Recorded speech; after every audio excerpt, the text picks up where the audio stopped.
Back on Get Up, and it is once again time for Kmart's least favorite photo and her most favorite segment It was taken at a Bears game. on Bears the Browns program. game. And that leads us perfectly. Nice segue to the first question. Would Kmart be shocked if Caleb Williams and the Bears make the playoffs? Greeny, I would be shocked. And it has nothing to do with the talent that I think Caleb Williams has. It has everything to do with the ups and downs of well, this is only like his rookie year with Ben Johnson. I think there's going to be ups and downs, but also look at that division. Every other team that he's playing in that division is a legit playoff team. Yep. So I'm going to say not shocked. I would say shocked for this year, but maybe next year. What do you think, Jeff? Dominique said earlier he wouldn't be totally stunned if the Bears kind of catch a little fire here. How about you? Totally stunned. You would be totally. Yeah. This is a learn the process year for Ben Johnson and Caleb Williams. And there are pieces and parts that still need to be improved for the entirety of the roster of the Chicago Bears to help them be better. And he will continue to learn the game, which, again, I agree with Kmart. It'll set them up for next year. They're not playing the Cowboys week in and week out, yo. They're not giving up all these explosive plays on the back end. Like, it's going to be more. I'm surprised that you guys are focused on the offense for what might keep them out of the playoffs. I think if they don't make it, it's not. I think the offense is on track. I expect that to continue to get better. The issues on defense and the style of defense that they want to play, I don't think they have the personnel to support. Yeah, that's the more agreed. part. Agree with that. And I made a stupid comment earlier when I said that division isn't what we thought it was going to be. I couldn't be more wrong.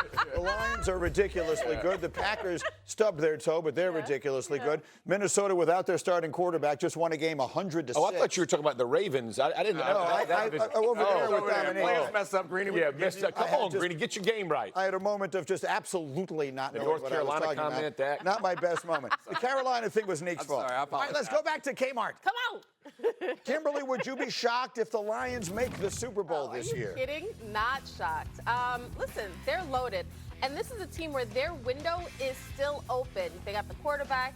Even if it's a new configured line, the line has played well. They've got the defensive pieces, Aiden Hutchinson, who can stop him right now. So I think they definitely could win a Super Bowl. You know who agrees with you? ESPN Analytics. Wow. Give me B14, Cindy. Really?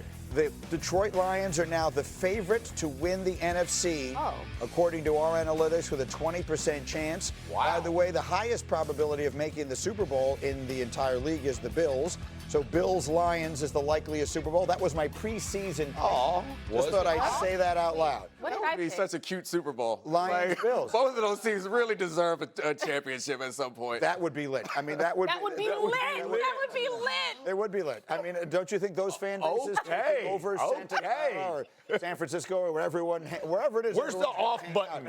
Where's the off button on this thing? Talk to me about Lions. Are they the best team in the NFC? No. I don't think they're the best team. I will say this. The part that I'm most excited about seeing is the way their defense, they had a hard time creating pressure. I understand the injuries last year, but even before that, they had a hard time creating pressure. They got after the Ravens last week, and they did some interesting things defensively. Do they continue to do that to create rush?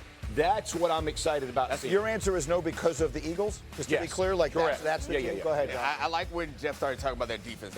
What really impressed me was this was a team that did what they did. They were a man coverage all the time team. What they did against the Ravens last week showed the ability to be functional in zone defense and adaptive. Like, that's the part that I'm looking forward to. It's going to give fits to some of these other That's teams. right. And what is that? Shepard, it was his third game. And he was warming up them first two games. He got right. And then Hutchinson is unblockable.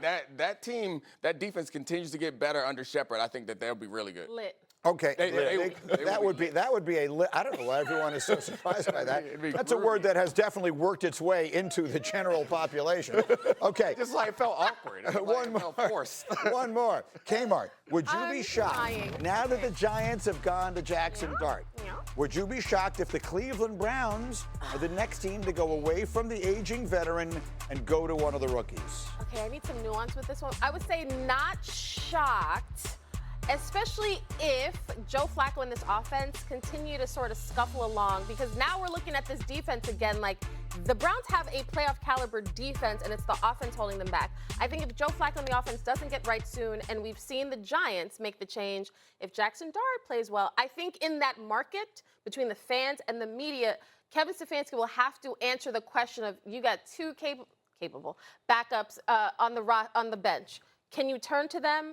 And he's going to have to answer the why are we sticking with Flacco if the offense continues to remind everyone, they have 2 rookies. They have Dylan Gabriel and they have Shedeur Sanders there. What do you think? No, I don't think Flacco's better than both of them, and so it gives them the best chance to win. The problem for me is this goes back to the Deshaun Watson thing. Like they have doomed their offense, and that's the problem. It's hard to overcome that specifically at that position, and so.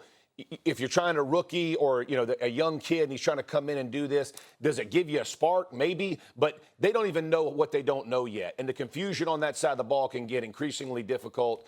Flacco gives them the best chance, and unfortunately, it has not looked good yet. What do you think, Nick? I mean, I'd be stunned if they moved on from Joe Flacco because it doesn't feel like the players know they're in practice. We would be hearing if it felt like they thought that those guys were ready. Maybe the fan base might have want to mix something up at some point, but they're coming off of a win. And Joe Flacco hasn't been perfect, but I understand that the players support Joe Flacco in that locker room right now. And they really should be 2-1. They miss a field goal against Cincy. Like they should be 2-1. Right. Unfortunately, they don't get that done, but it's but that's because of their defense. Their defense absolutely has kept them in all these games. The Ravens game got away from them a little bit late, but the Browns have scored 16, 17, and 13 points in their 3 games. It has just been the continuous thing in Cleveland where the offense, going back to the Deshaun Watson decision, that offense has held them back for sure for several years. That's a fact. Well, when you make a mistake like they made on Deshaun Watson, giving up everything they gave up, and now at this point, more significantly, all the money they have tied up in it. That's right. That's a mistake that is going to devastate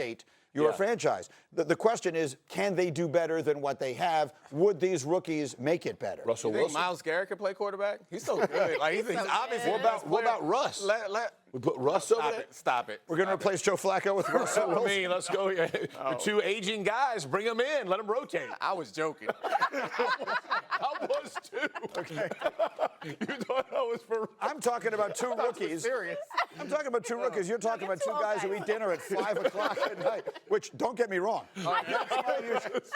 I'm the one who's standing there waiting. Have been miserable for rookie quarterbacks starting against them throughout Harbaugh's NFL coaching tenure. So before I get to the college stuff with Jordan Rodgers, and Heather Dinich is going to join us in a minute. Jordan, good morning.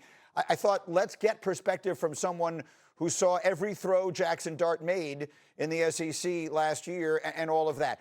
Take us back to that. Give me 45 seconds on what fans should expect from Jackson Dart making his first start this weekend.